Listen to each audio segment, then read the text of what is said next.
কি বুঝলা দোস্ত? চমৎকার। She is very cute.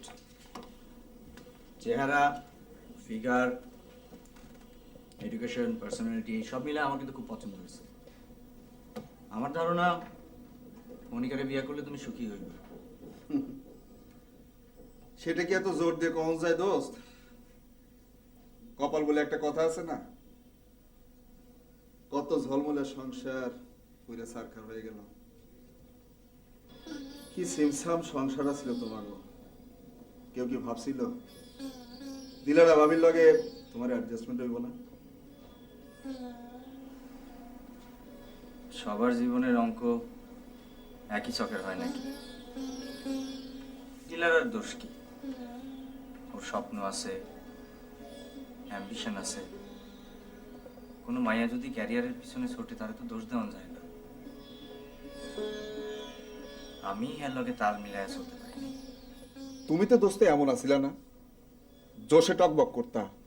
সেই তুমি কেমন যেন চুপসায় গেলা কেন দোস্ত? সময়ের ঝড়ে দোস্ত, সময়ের ঝড়ে আমার শিকড় উপড়ে গেছে।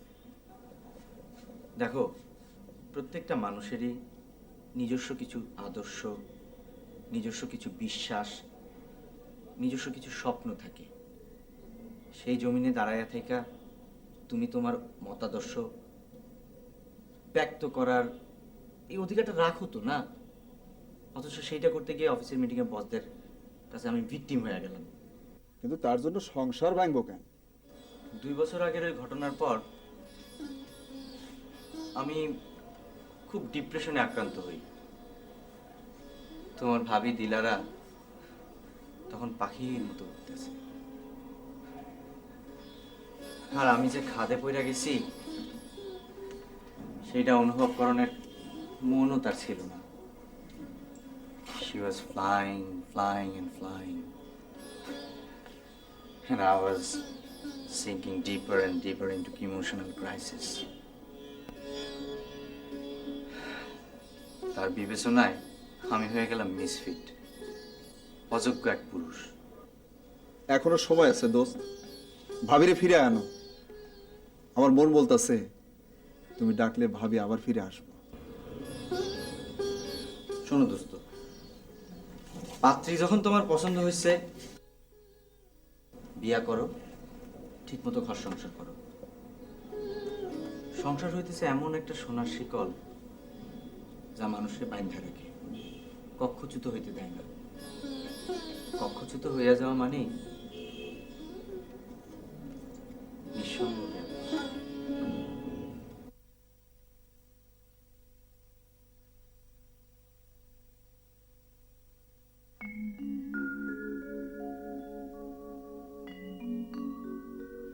আফজাল, তোমার সাথে থাকা গেল না। তোমার যে কি অসুখ বিসুখ তাও বুঝি না আমি। দিনের পর দিন একটা ধাঁধার মধ্যে থাকা অসম্ভব। তোমার কাছ থেকে চলে গিয়ে আমি এরপর ঘর সংসার করব কিনা জানি না। হয়তো করব, হয়তো করব না। তবে বলে রাখি, আমার ঘর সংসারের স্বাদ মিটে গেছে। তুমি আমার ভেতরে সুন্দর মানুষটাকে হত্যা করেছ। তুমি একটা ক্ষমার অযোগ্য মানুষ। আমি তোমাকে ছেড়ে চলে যাচ্ছি, তোমার ভেতরের অসুখটাকে ভালো করতে পারবো না এই দুঃখে। এছাড়া জীবন সম্পর্কেও ধারণা এখন পাল্টে গেছে আমার। লোক লজ্জা, লোক ভয় এসব আর কেয়ার করি না আমি। এখন আমি নিজেকে আবিষ্কার করতে চাই।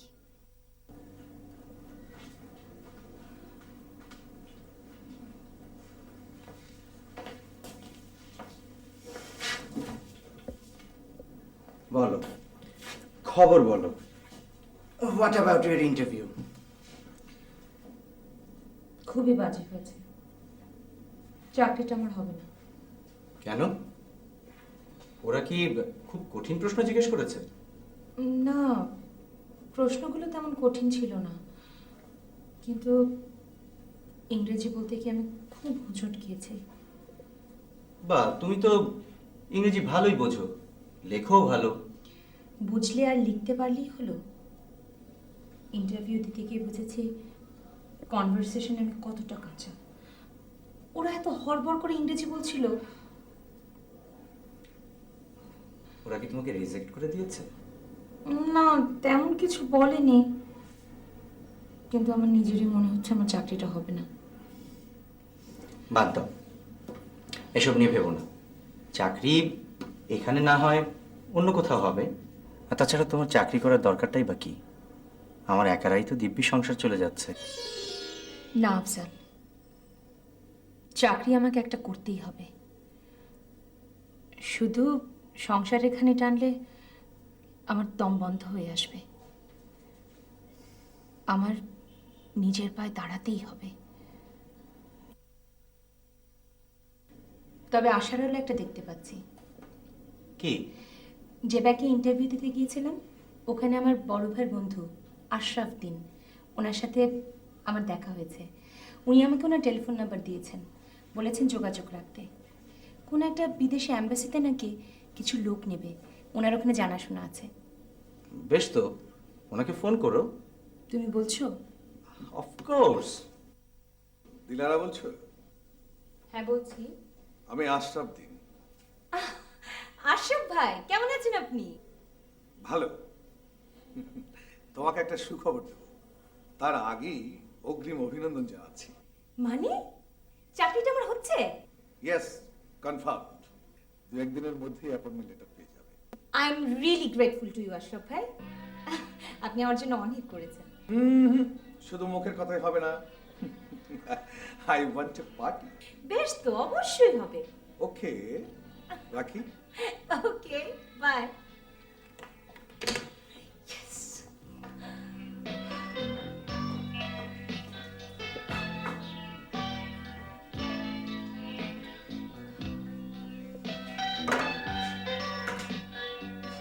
I have a news to celebrate.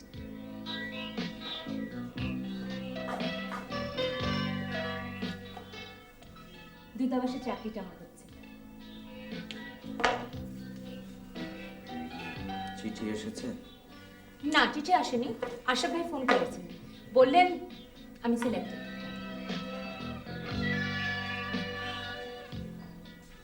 ভালোই তো।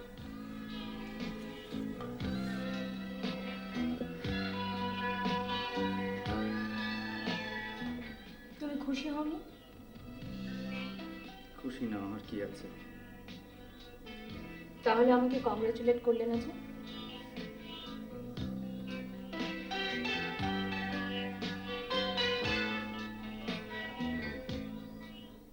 কি হয়েছে তোমার? আমি খুব সমস্যায় পড়ে গেছি দিলরা। কি সমস্যা? তোমাকে বলেছিলাম না যে কদিন আগে আমাদের অফিসের একটা মিটিংয়ে আমার এক বসের সাথে খুব কথা কাটাকাটি হয়েছিল। I couldn't dance to his tune. এখন ওই মত পার্থক্যটাকে তারা ইনসাবঅর্ডিনেশন হিসেবে ধরে নিচ্ছে, আর আর তার দণ্ড পেতে চলেছি আমি। আমাকে খুলে বলো তো কি হয়েছে? আমাকে আমাদের ওই ব্যাংকের বরিশাল ব্রাঞ্চে বদলি করার পায়তারা চলছে। না আফজাল, তুমি যে করে পারো তোমার এই বদলি রাখি ঢাকা। অ্যাম্বাসিতে চাকরি হলে ঢাকা ছাড়া আমার পক্ষে সম্ভব হবে না। তাছাড়া মফস্বল শহরে গিয়ে আমার দম আটকে আসবে। প্লিজ, তুমি যেভাবে পারো সমস্যাটাকে সমাধান করার চেষ্টা করো, প্লিজ।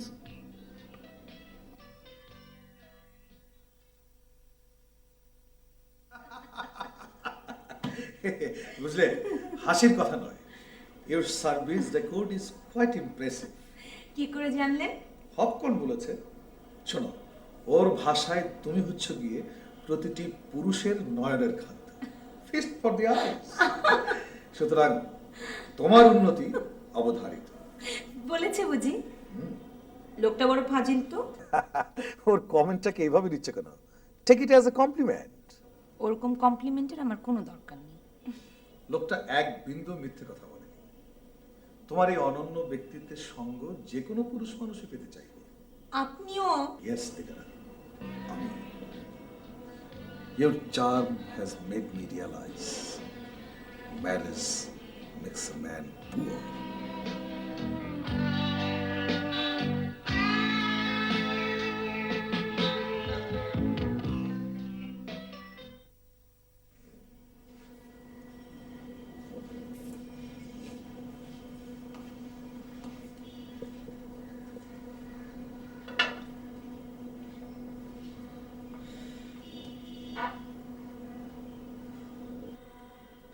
অমন ড্যাব ড্যাব করে তাকিয়ে আছো কেন?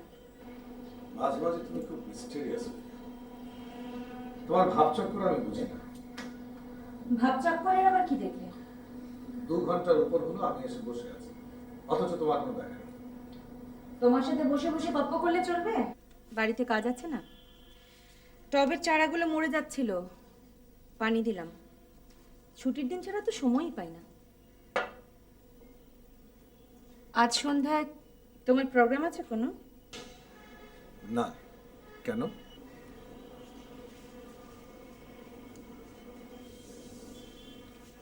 আমি একটু আফজালের ওখানে যাব। তুমি আমাকে নিয়ে যাবে, পারবে না? পারবো না কেন? নিশ্চয়ই পারবো, but you can go by yourself. তুমি তো আফজালের বাসা চেনো। কেন তুমি আমাকে নিয়ে যেতে পারো না বুঝি? পারি, কিন্তু কোনো কিন্তু টিন্তু নেই। তুমি আমাকে ওখানে নিয়ে যাবে। আমি ঘন্টাখানেকের মতো ওখানে থাকবো, তারপর তুমি আবার নিয়ে আসবে। যেতে পারি, তবে একটা শর্তে। কি শর্ত? আমি আফজালের ফ্ল্যাটে যাব না। আফজালের বাড়ির মোড়ে তোমাকে নামিয়ে দেব, ফেরার সময় ওখানেই অপেক্ষা করব। ঠিক আছে, তাই হবে। কিন্তু আমাকে নামিয়ে দিয়ে তুমি যাবে কোথায়? জাহান্নামে যাব বলতে পারলে ভালোই হতো, কিন্তু ওখানকার অ্যাড্রেসটা তো জানা নেই।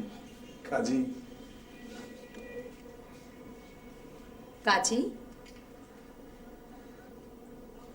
আমার এক বন্ধুর বাড়ি আছে আফজালের বাড়ির কাছে। ওর ওয়াইফ হচ্ছে ওর একমাত্র অ্যাসেট। ভাবছি ওখানে একটা ঢু মারবো কিনা। তার মানে তুমি ওখানে যাচ্ছ তোমার বন্ধু পত্নীর টানে? জি না ম্যাডাম, মিথ্যে কথা বললে আমার জিভ খসে পড়বে। তবে হ্যাঁ, আমার বন্ধুর বউ বাদাম আর কিশমিশ দিয়ে চমৎকার একটা ফিন্ডি বানায়, গেলে অবধারিতভাবে খাওয়াবে। আমি যাচ্ছি সেই টানে। সত্যি বলছো? সত্যি বলছি। কিন্তু তুমি যাচ্ছ কেন? আমি যাচ্ছি আমার হাজবেন্ডের কাছে। আফজল তো তোমার ex husband. Sorry, he is still my husband legally. মানলাম আফজল এখনো তোমার হাজবেন্ড, কিন্তু আমার প্রশ্নের উত্তর তো পেলাম না। আফজাল আমার অনেক ক্ষতি করেছে, ওর সাথে বোঝাপড়াটা আমার এখন শেষ হয়নি।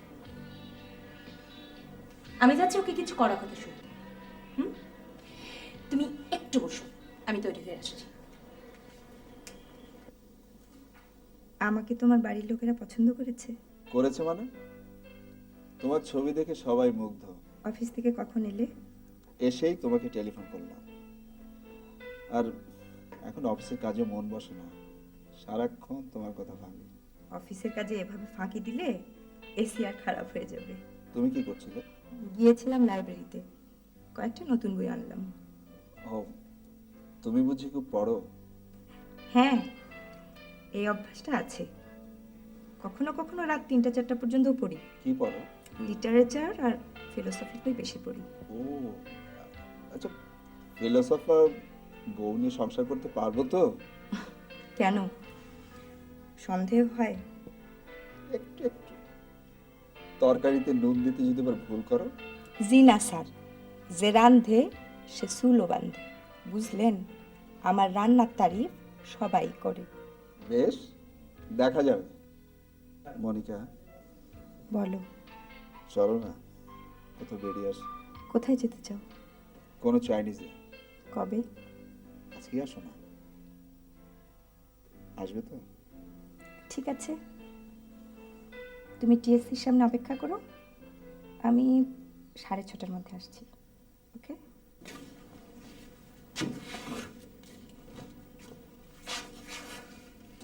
কি অবস্থা করে রেখেছো আমাদের? বাড়িতে কাজের লোক নেই নাকি? আছে একজন ঠিকা, রান্না করে দিয়ে চলে যায়। ওকে বলতে পারো না ঘর দুয়ার একটু সাফ সুতরো করে রাখতে? নাকি ঘরটাকে নরক বানিয়ে রাখলেই শান্তি লাগে?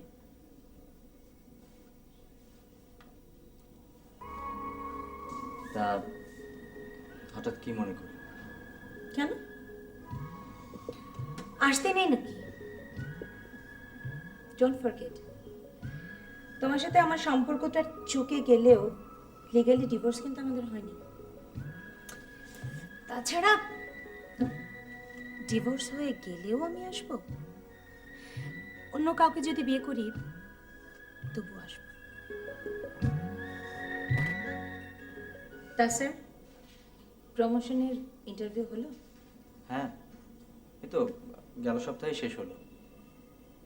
প্রমোশন? না, হয়নি। এসিআর খুব খারাপ।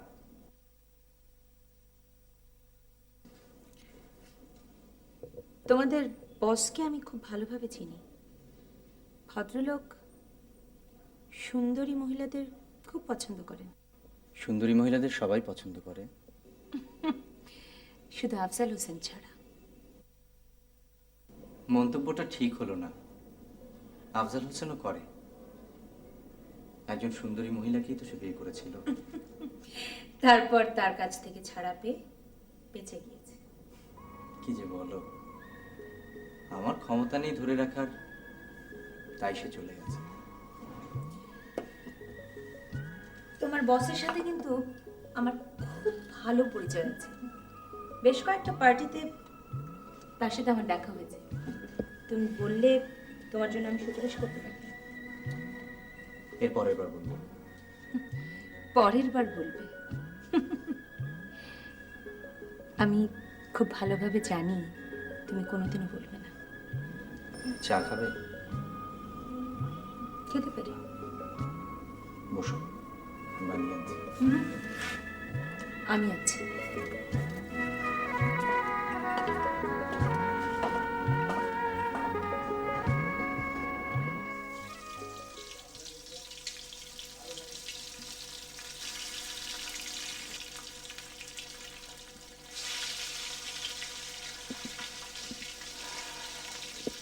ইস, কি কষ্ট। খুব যে দরদ।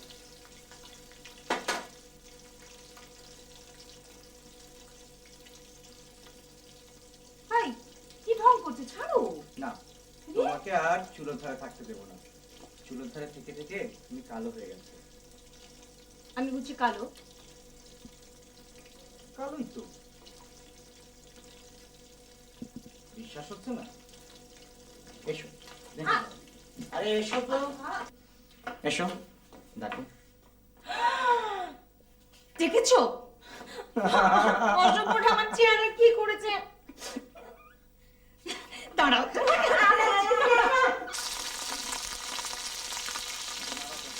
চা।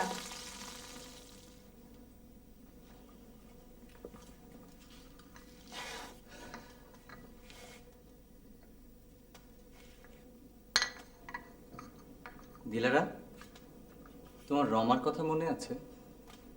কোন রমা? ও, ওই যে তোমার স্কুল জীবনে যার সাথে অ্যাফেয়ার ছিল? আরে না, অ্যাফেয়ার ট্যাফেয়ার কিছু না। সে সময় রমার বয়স 14 আর আমার বয়স 16। 14 বা কম কি? তা হঠাৎ রমার কথা বললে কেন? রমা বাংলাদেশে এসেছে, ঢাকাতেই আছে। আমাদের ময়মনসিংহ শহরের সেই রমা এখন কলকাতার বিরাট নামকরা অভিনেত্রী মৌসুমী রায়চৌধুরী। এই দেখো, পত্রিকায় ওর ছবি বেরিয়েছে।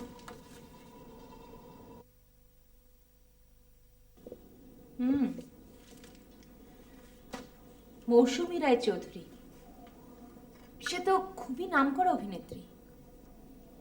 তাহলে এই তোমার ছোটবেলার প্রেমিকা রমা? যা, কি যে বলো, রমা ছিল জাস্ট আমার পাশের বাড়ির মেয়ে। ও ঢাকায় একটা ছবি করছে, জানো? তা তোমার এই পাশের বাড়ির মেয়ের সাথে তোমার দেখা হয়েছে? না, উৎসাহ তো একেবারে টকবক করছো, দেখা করতে যাবে নাকি? ভাবছি, কিন্তু কোথায় উঠেছে জানি না।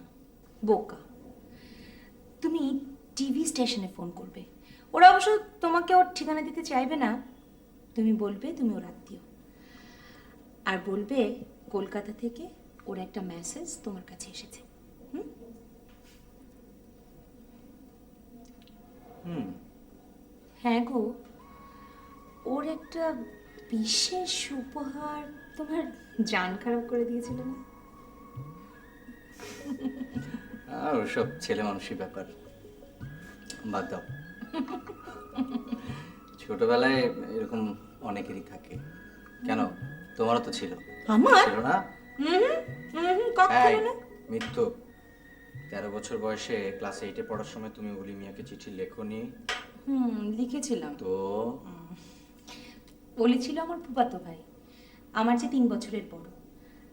আমি যখন ক্লাস 8-এ পড়ি তখন ইন্টারমিডিয়েট ফার্স্ট ইয়ার ভর্তি হয়েছে।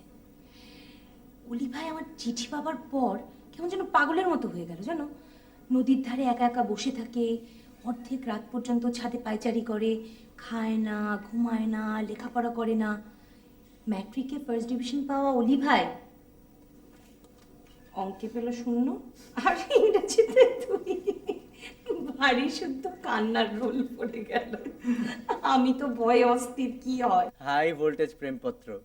তা কি লিখেছিলে তুমি? কি আর লিখেছিলাম ছাই, ও সময় আমার ইচ্ছে করতো আমার মনের কথাগুলো কারোর সাথে বলি। আমার সকালটা কেমন কাটলো, সারাটা দিন কেমন কাটলো, এইসব আর কি। আমি কি জানতাম যে অলি ভাই এরকম একটা পাগল? আমি লিখেছিলাম, এসো আমরা পেন ফ্রেন্ড হই। হ্যাঁ, আর যদি অবজেকশনেবল কথা বলো, অবজেকশনেবল ওয়ার্ডের কথা বলো, তাহলে একটা কথাই ছিল, চিঠি শেষে লিখেছিলাম শুধুই তোমার। আমি কি বুঝেছিলাম নাকি যে এটুকুতে অলি ভাইয়ের এরকম অবস্থা হবে? উঠবে এখন? চলো, তোমাকে রাস্তা পর্যন্ত এগিয়ে দিয়ে আসি।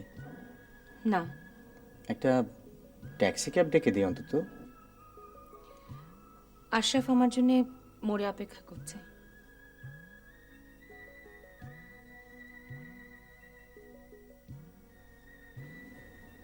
আমার সাথে তোমার হলো না, অথবা বলা যাক তোমার সাথে আমার হলো না। তুমি কি ঠিক করেছো তুমি এভাবেই থাকবে? আপাতত আছি, তারপর? দেখা যাক। আমি কিন্তু বিয়ে করছি। কাকে করবে? আশরাফ তিনকে? হতে পারে, ওর নামটা লিস্টে টপে আছে। অন্য কাউকে করতে পারি। তুমি জানো কত মানুষ আমার জন্য পাগল? হ্যাঁ, জানি। তুমি এখন বিকশিত হচ্ছ সব দিক থেকেই। জীবনের কোনো ক্ষেত্রেই তোমার হার হয়নি। জীবনের সব ট্রফিগুলি তুমি একটার পর একটা জিতে চলেছ। Wish you best of lakh.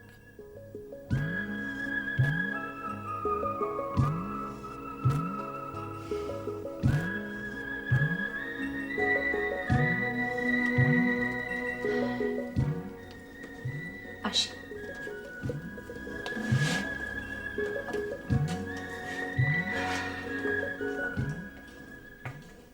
প্রিয় দর্শক শ্রোতা, এ সপ্তাহের অন্তরঙ্গ সংলাপ বিভাগে আমাদের অতিথি হয়ে এসেছেন কলকাতার প্রখ্যাত চলচ্চিত্র অভিনেত্রী মৌসুমী রায়চৌধুরী।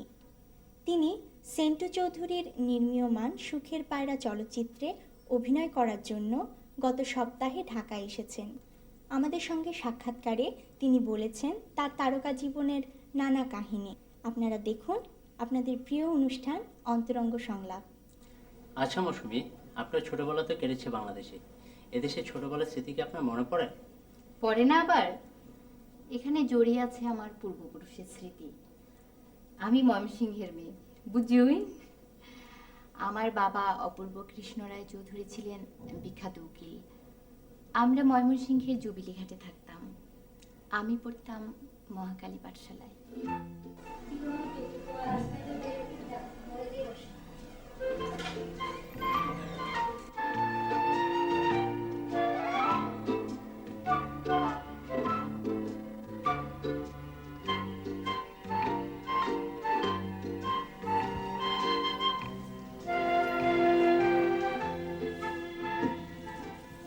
তোমার জন্মদিন আমার সামান্য উপহার। ধন্যবাদ।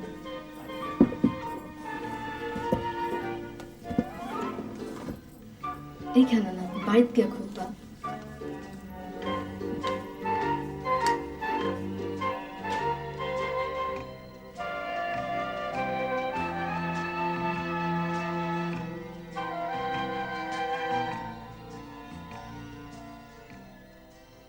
আমি ব্যক্তিগতভাবে মনে করি দুই ইন্ডাস্ট্রির নির্মাতাদের যৌথ উদ্যোগী এই সমস্যার সমাধান হতে পারে অনেকটা।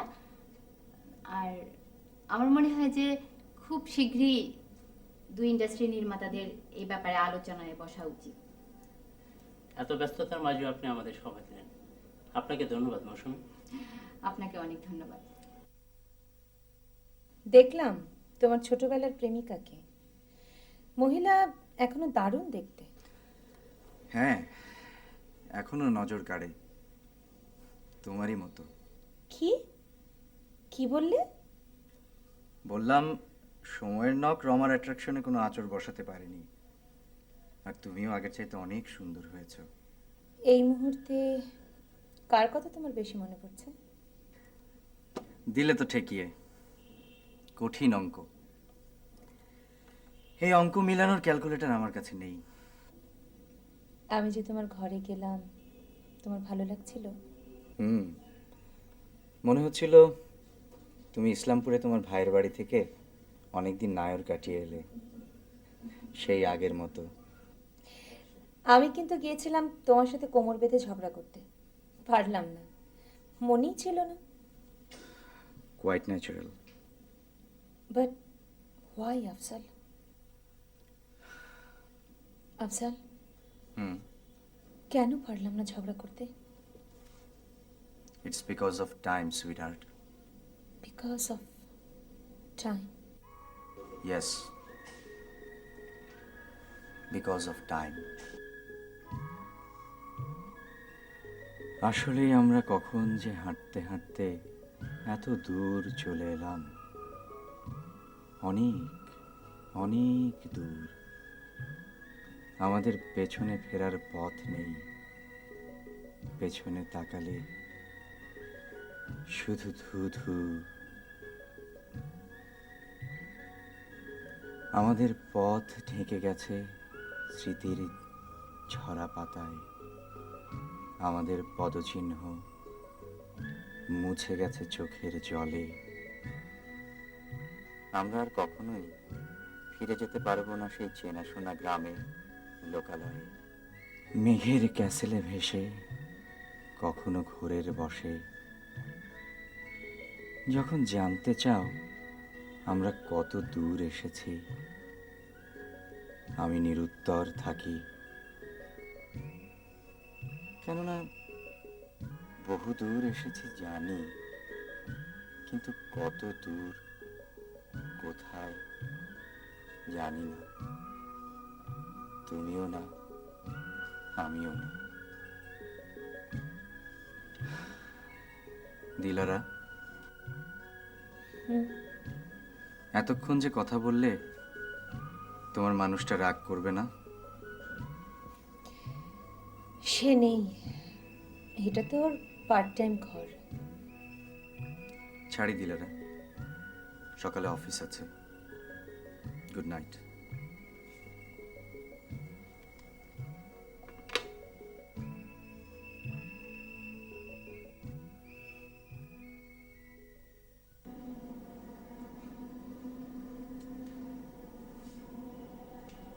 কি ব্যাপার, মুড অফ করে বসে আছো যে? যা বলতে এসেছো বলে ফেলো। বলার মতো তেমন কিছুই নেই, শুধু জানতে এসেছিলাম তুমি রোজ রোজ এত সেজে গুজে যাও কোথায়? তোমাকে তো বলেছি দূতাবাসে যাই। দূতাবাসের গাড়ি এসে তোমাকে নিয়ে যায় ঠিকই, কিন্তু তুমি যাও অন্য কোথাও, দূতাবাসে নয়। জানতে পারোনি কোথায় যাই? দেখো, কারো গতিবিধি পাহারা দেবার মতো রুচি আমার নেই। আমি সেদিন তোমার অফিসে ফোন করেছিলাম জরুরি একটা কথা বলার জন্য। তোমার অফিস থেকে ওরা বলল তুমি অফিসে নেই। ওরা আরো বলল ম্যাডাম ইদানিং কালে রাতে কখনো অফিসে ফিরে না। তোমার বোধহয় জানা নেই, আমাদের দূতাবাসের আরেকটা অফিস আছে। খুব আছে, এবং সেটা তোমার কাউন্সিলর হপকনের বাড়ির পাশেই। বাহ, এই তো তোমার স্পাইন চ্যানেল ঠিক কাজ করছে। তুমি সন্ধ্যার পর রোজ রোজ বাইরে যাও, সেটা আমি পছন্দ করি না। জানা থাকে।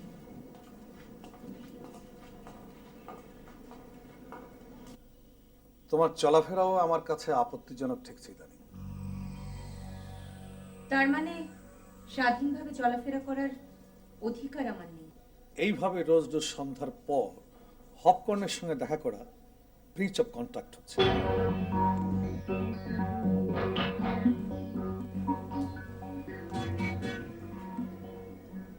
আর তুমি যে রোজ রোজ তোমার স্ত্রীর কাছে ফিরে যাচ্ছ?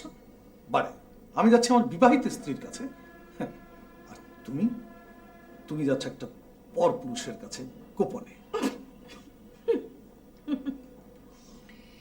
ক্ষতি কি?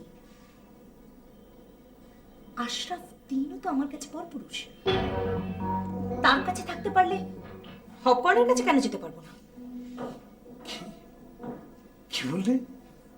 আশরাফ দিন আর হপকর্ন তোমার কাছে একই স্থান? উফ, আমি আমি তো ভেবেছিলাম তোমার সঙ্গে আমার একটা হৃদয়ের সম্পর্ক। হৃদয়ের? বলো ফুর্তির, বলো স্বার্থের। সে তো আমার হপকর্নের সাথেও রয়েছে। কি বললে তুমি? শোনো দিন, স্বামীকে ত্যাগ করে সম্পর্কের গৌরব আমার আসে না। নিজেকে খুব বাজে একটা মেয়ে বলে মনে হয়। তাই বলে আমি কখনো সুইসাইড করার ইচ্ছেও রাখি না। আমি শুধু চাই পরিষ্কার একটা ক্যারিয়ার করতে। হপকর্ন আমাকে ইন্টারন্যাশনাল এজেন্সিতে পার্ট টাইম জব দিয়েছে। সেখানে প্রতি সন্ধ্যাবেলায় কম্পিউটার শিখতে যাই। আগামী মাসেই আমার চাকরিটা পার্মানেন্ট হয়ে যাচ্ছে। দিন 25,000 টাকার পে স্কেলে আমার ফুল টাইম জব হয়ে যাবে। এটা আমার জন্য কত বড় একটা অপরচুনিটি, সেটা কি তুমি বুঝতে পারছো দিন? তুমি আমাকে যা ইচ্ছে তাই ভাবতে পারো, হপকর্নকে ছাড়া আমার পক্ষে সম্ভব নয়।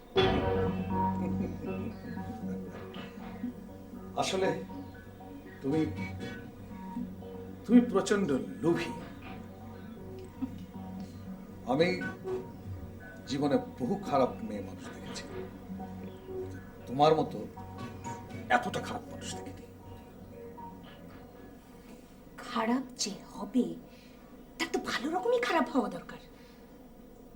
আর ক্যারিয়ারিস্ট সে তো তুমি। তুমি যদি ভালো হও তাহলে আমি ভালো হব না কেন?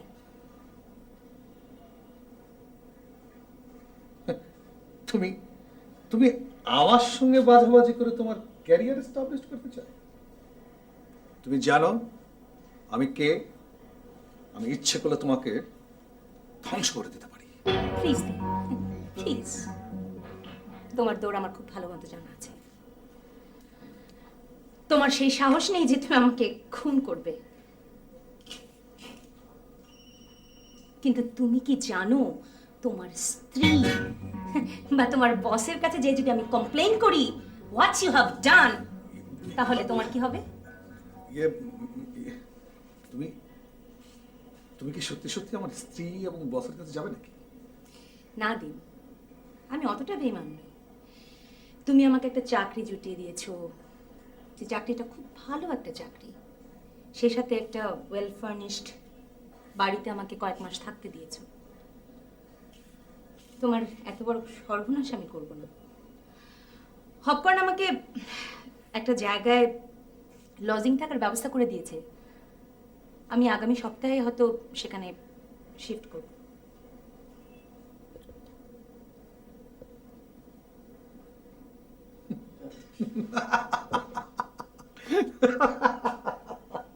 হাসছো কেন? না মানে একটা মজার গল্প মনে পড়ে গেল।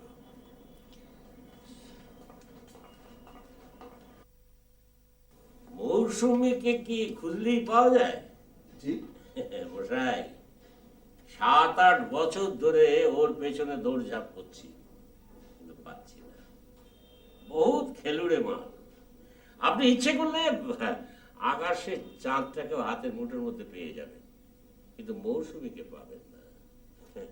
বড় কঠিন জিনিস। দাদা, মৌসুমী ম্যাডাম ওনাদের আসতে বলেছেন, ওনাদের নাম ঠিকানা লিখে রাখবো? হ্যাঁ, লিখে রাখ। কিন্তু আসতে বলেছিলেন কেন? আমরা ছোটবেলায় পাশাপাশি বাড়িতে থাকতাম। রমা আমার খুব ভালো বন্ধু। ও ও ও ও তো বহুদিন আগের কথা। ওই ওরা যখন টাঙ্গাইল না ময়মনসিং থাকতো, তাই না? জি। তা এখন ওর সঙ্গে আপনাদের কি প্রয়োজন? এমনি দেখা করা। উনি আমাদের আসতে বলেছিলেন। হাসালের মশাই, ফিল্মের নায়িকারা প্রয়োজন ছাড়া কাউকে আসতে বলে আমার জানা নেই।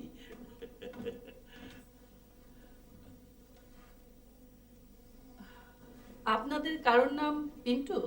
জি, আমি পিন্টু। উনি আমার কলিগ। সকালে আপনার সঙ্গে আমার ফোনে কথা হয়েছিল। জি দেখুন, একটা সমস্যা হয়ে গেছে। মৌসুমীকে বলা হয়েছিল আজ ইভিনিং শিফটেও শুটিং থাকবে না, কিন্তু হিরোর শিডিউল নিয়ে কমপ্লিকেন্সি অ্যারেঞ্জ করায় আজ ইভিনিং শিফটে ওকে কাজ করতে হচ্ছে। ওকে আরো 2 দিন ব্যস্ত থাকতে হবে। না, 2 দিন পরে এসেও তাকে ব্যস্ত দেখবেন। 2 দিন পরে এসেও দেখবেন মৌসুমী ম্যাডাম নেই। তারপরেও এসে দেখবেন হঠাৎ কাজ পড়ায় উনি চলে গেছেন। তুমি চুপ করবে? চুপ করেই তো আছি। মুখার্জি কি আর সরব আছে? তবে বেশি দিন আর চুপ করে থাকবো না মায়া। তোমার আর মৌসুমী 2 বান্ধবীর সব কিছু জারি জুড়ি আমি ফাঁস করে দেবো, হাটে হাড়ি ভেঙে দেব। মরো, আমাদের আবার কি জারি জুরি তুমি ফাঁস করে দেবে? নেশা করে মিনসের মাথাটা গেছে। মাথাটা খারাপ হবে এতে আর আশ্চর্যের কি আছে? 7-8 বছর ধরে দুজনের পেছনে মাল ঢালছি, কিছুই তো পেলাম না। তুমি একটা মহা চোপাবাজ লোক মুখার্জি। মৌসুমীকে ব্যবহার করে কারি কারি টাকা বানিয়েছো। ওর ব্যক্তিগত জীবন বলতে কিছুই নেই, সবকিছুতে তোমার হস্তক্ষেপ। আবার বলছো, চোপা করে বলছো তুমি কিছুই পাওনি। রাগ করো কেন মায়াবতী?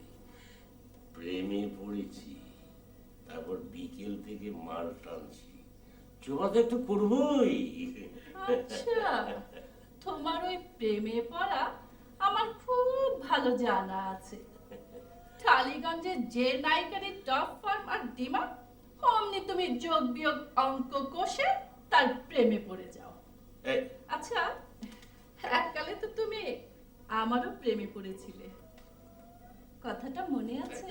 এই, এই, এই, এই, এই, আমার প্রেম নিয়ে কিন্তু কোনো কথা বলবে না, বুঝলে? রমুকে নিয়ে এই যাবৎ আমি 7 বার প্রেমে পড়েছি। আমার প্রেম কিন্তু 22 ক্যারেট খাঁটি সোনার মতো, বুঝলে? এই নায়িকাদের ফ্রেন্ড, ফিলোসোফার অ্যান্ড গাইড আমার মতো টালিগঞ্জ স্টুডিও পাড়ায় আর কজন আছে বলতে পারো? নেশার ঘোরে ওরকমই মনে হয়। ও তাহলে পিন্টু সাহেব, আপনার সাথে সেই কথাই রইল, আপনি 2 দিন পর ফোনে আমার সঙ্গে যোগাযোগ করবেন। দুদিন পর ফোনে আলাপ করবে, কেউ পাবেন না, পাবেন না। যদি বলেন আমরা ওনার জন্য অপেক্ষাও করতে পারি। অপেক্ষা করবেন না মশাই, অপেক্ষা করবেন না। অপেক্ষা করা খুব খারাপ জিনিস। আমি প্রত্যেকবার প্রেমে পড়ি আর অপেক্ষা করি, কিন্তু কিচ্ছু পাই না, কিচ্ছু না।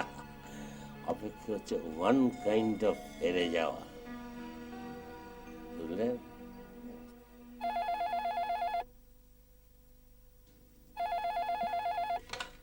হ্যালো কেমন আছো পিন্টু? রমা, হ্যাঁ রমা। কাল তো গিয়েছিলাম তোমার ওখানে। হ্যাঁ শুনেছি, তোমার ফুলের তোড়া পেয়েছি। আর বলো না, প্রফেশনাল হ্যাজার্ড ফেসে গেলাম। তোমাকে কতদিন দেখি না, খুব দেখতে ইচ্ছে করছে। তোমাকেও খুব দেখতে ইচ্ছে করছে পিন্টু। ছোটবেলায় তুমি যা হ্যান্ডসাম ছিলে। ময়মনসিং যাবে? যাবো মানে ফ্রি হওয়া মাত্রই দৌড় লাগাবো। উফ, কতদিন শহরটা দেখি না। তোমার সন্ধান যখন পেয়ে গেছি তখন তোমায় নিয়েই যাও, কিন্তু তোমার সাথেই তো দেখা হলো না পিন্টু। তুমি একটা সময় দাও, আসি। সেটাই তো মুশকিল, কখন যে সময় দেই। মিডনাইটে দিতে পারি, রাত 1টায় আসতে পারবে? তুমি বললে পারবো। আমি তোমার প্রেমে পড়েছিলাম, মনে আছে পিন্টু? প্রেম? কি বলছো? ওসব তো ছেলে মানুষই। তোমার বেলা হয়তো ছেলে মানুষই ছিল, আমি সত্যি তোমার প্রেমে পড়েছিলাম। তোমরা কাউকে কিছু না বলে হঠাৎ ওভাবে চলে গেলে। পরের দিন তোমাদের বাড়িঘর খাঁ খাঁ করছিল।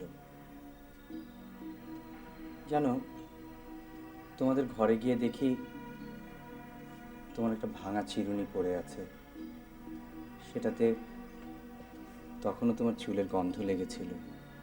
আমার এত কষ্ট হয়েছিল। এখনো হয়? হয় না আবার?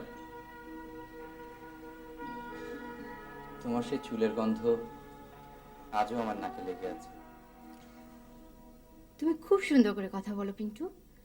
এক্ষুনি এই মুহূর্তে তোমাকে দেখতে ইচ্ছে করছে। খুব শীঘ্রই তোমার সাথে দেখা হওয়া দরকার। আজ ডিসেম্বর 12 তারিখ, 16 তারিখে ফ্রি থাকতে পারবে? হ্যাঁ, 16 ডিসেম্বর তো আমাদের ন্যাশনাল হলিডে, বিজয় দিবস। তাহলে প্রোগ্রাম ফাইনাল। আমি সেদিন সকালে রেডি হয়ে থাকবো, তুমি আমাকে এসে ময়মনসিং নিয়ে যাবে। ভালো কথা, বিয়ে টিয়ে করেছো তো?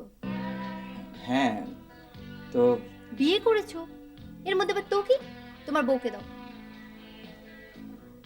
ও তো চলে গেছে। তোমার বউ চাকরি করে? হ্যাঁ। শোনো পিন্টু, আমার এখানে তোমার বউ নিয়ে আসতে হবে।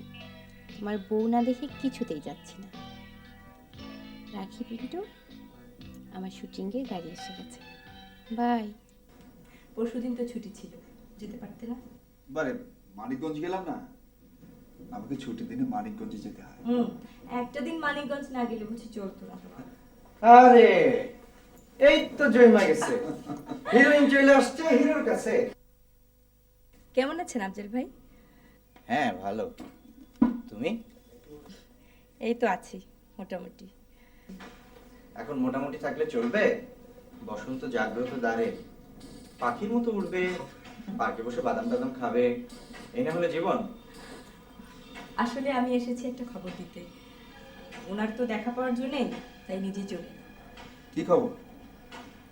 আমার এক বান্ধবী তোমাকে দেখতে চায়, কাল ডিনারে দাওয়াত করেছে। কোথায়? ধানমন্ডিতে। ওর হাজব্যান্ড আর্কিটেক্ট। আফজাল ভাই আপনিও কিন্তু যাবেন। না, কাল তোমরাই যাও, আমার একটা অ্যাপয়েন্টমেন্ট আছে। মৌসুমি ফোন করছিল? হ্যাঁ, আজ সকালেই ফোন করেছিল। কাল অ্যাপয়েন্টমেন্ট? না, কাল না, 16 ডিসেম্বর সারাদিন। ওই দিন ও আমার এনে ময়মনসিং যাইব। Great news. মৌসুমিকে চিনলে মনিকা? কলকাতার বিখ্যাত নায়িকা। ময়মনসিংহে আমার দোস্তের পাশের বাসায় ছিল। হ্যাঁ হ্যাঁ, ওনাকে চিনবো না কেন? কদিন আগেই তো ওনার সাক্ষাৎকার দেখলাম। হ্যাঁ, ওনার অভিনয় আমার খুব ভালো লাগে। অ্যাপয়েন্টমেন্ট তো পাইলাম, কিন্তু একটা সমস্যা দাঁড়ায় গেল যে দোস্ত। কি? রমা যে বউ নিয়ে যাইতে কয়। আরে যাইতে কোথায় যাইবা? আফজাল ভাই আমিও কিন্তু যাব। যাবেই তো, তুমি, আমি, আফজাল আর ভাবি। We four will go. Maybe we 5 will go. 5? Ashraf দিনকে ইনক্লুড করতে হবে না? ওকে ছাড়া দিলারা তো। রাখো তোমার আশরাফ দিন, সে আমাদের সঙ্গে যাবে কেন? আশরাফ দিন কি গো? একটা স্কাউন্ডার, তার কাজই হচ্ছে অন্যের বউয়ের সঙ্গে প্রেম করা।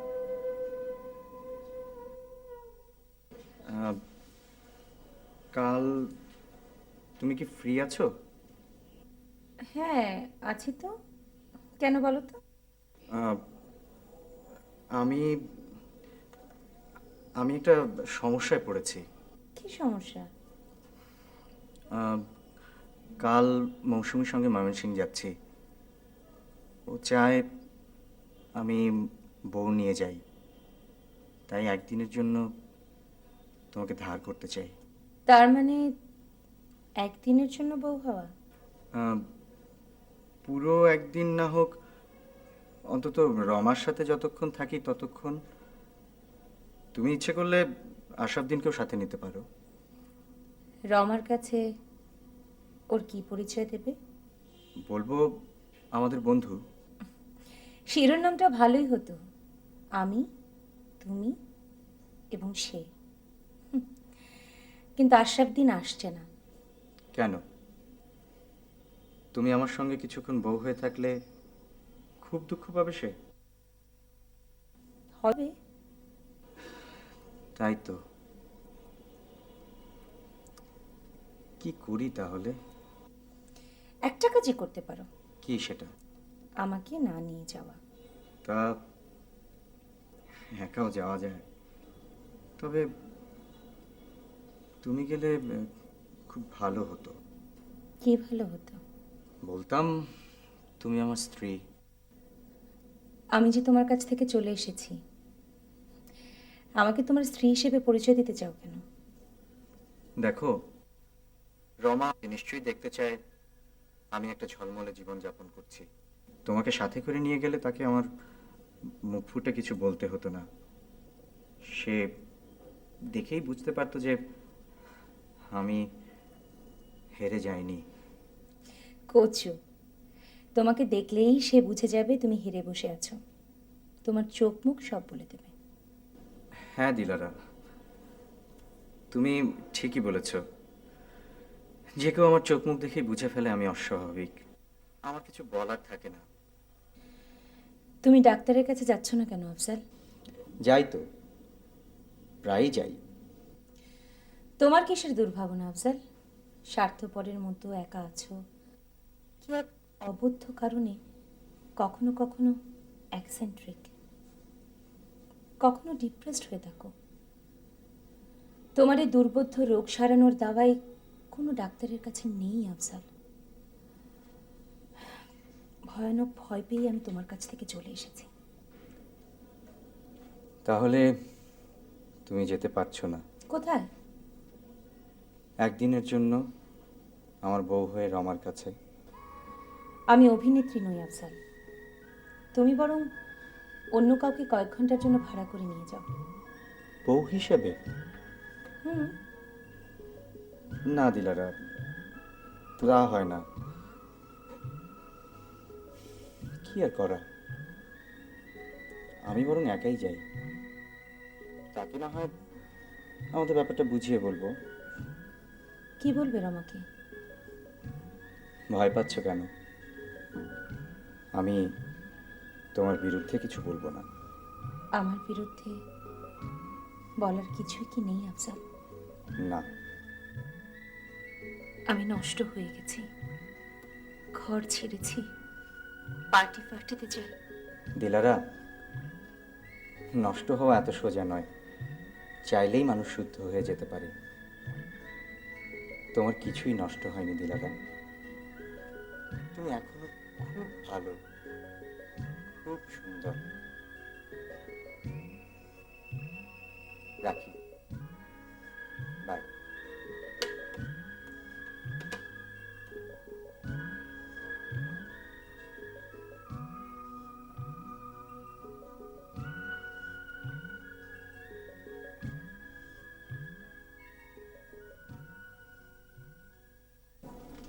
হার্টলেস।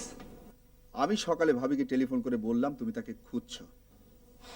দূর, আমার আর যেতে ইচ্ছে করছে না। পুরো আনন্দটাই মাটি হয়ে গেল। আরে না, মাথা খারাপ, যেতেই হবে। মৌসুমীকে কথা দিয়েছি না, ওরা তো অপেক্ষা করবে।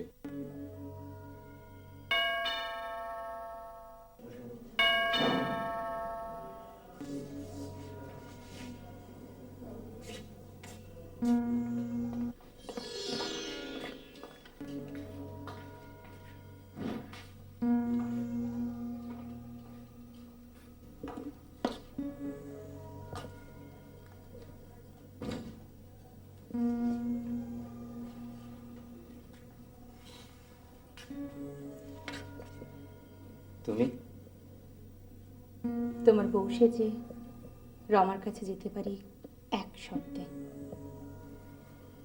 শর্ত?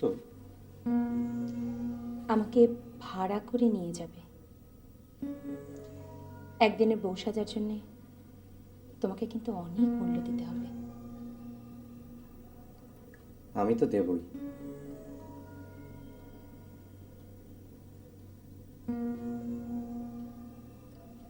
তুমি দেবে না?